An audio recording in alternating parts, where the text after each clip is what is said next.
Breaking news, আর্জেন্টিনার জার্সিতে নিষিদ্ধ হলেন ইমিলিয়ানো মার্টিনেজ। ক্যারিয়ারের শুরু থেকেই আর্জেন্টিনার হয়ে নিজের জাতটা ঠিকই চিনিয়েছেন ইমিলিয়ানো মার্টিনেজ। প্রিমিয়ার লিগে আর্সেনালের বার্নার্ড লেনোর ইনজুরির সুবাদে বদলে নেমেই নিজের সক্ষমতার জানান দিয়েছিলেন এই গোলরক্ষক। এরপর থেকে খুব একটা পিছনে ফিরে তাকাতে হয়নি তাকে। তার বিশ্বস্ত গ্লাভ জোড়া যেন আর্জেন্টিনার শিরোপাখরা।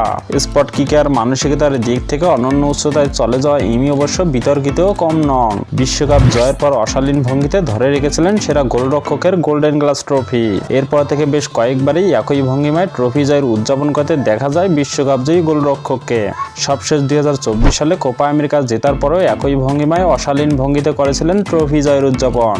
এবারে অবশ্য পার পাওয়া হচ্ছে না।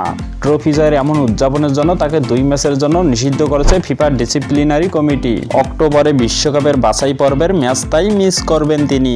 সেপ্টেম্বর মাসে চিলির বিপক্ষে ঘরের মাঠে 3-0 গোলে জয় পেয়েছিল আর্জেন্টিনা।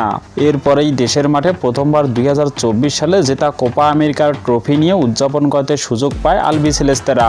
তখনই ট্রফি হাতে অশালীন উদযাপন করে বসেন Emiliano Martinez. Argentina football federation এক বিবৃতিতে এই নিষেধাজ্ঞার খবর নিশ্চিত করেছে, যেখানে বলা হয়েছে ইমিলিয়ানো মার্টিনেজ তার আগ্রাসী ব্যবহার এবং ফেয়ার প্লের বিধিনিষেধ ভঙ্গের দায়ে অভিযুক্ত সাব্যস্ত হয়েছেন। এই নিষেধাজ্ঞার ফলে 10 অক্টোবর ভেনেজুয়েলা এবং 16 অক্টোবর বলিভিয়ার বিপক্ষে বাছাই পর্বের ম্যাচ মিস করবেন 32 বয়সী গোলরক্ষক। তো বন্ধুরা, ফিফার এমন নিষেধাজ্ঞার পেছনে আপনাদের কি মতামত জানিয়ে দিন কমেন্ট বক্সে। স্পোর্টসের সব ইন্টারেস্টিং নিউজ এবং ভিডিও পেতে চ্যানেলটি লাইক, কমেন্ট, সাবস্ক্রাইব করে বেল আইকনটি বাজিয়ে দিন। ধন্যবাদ।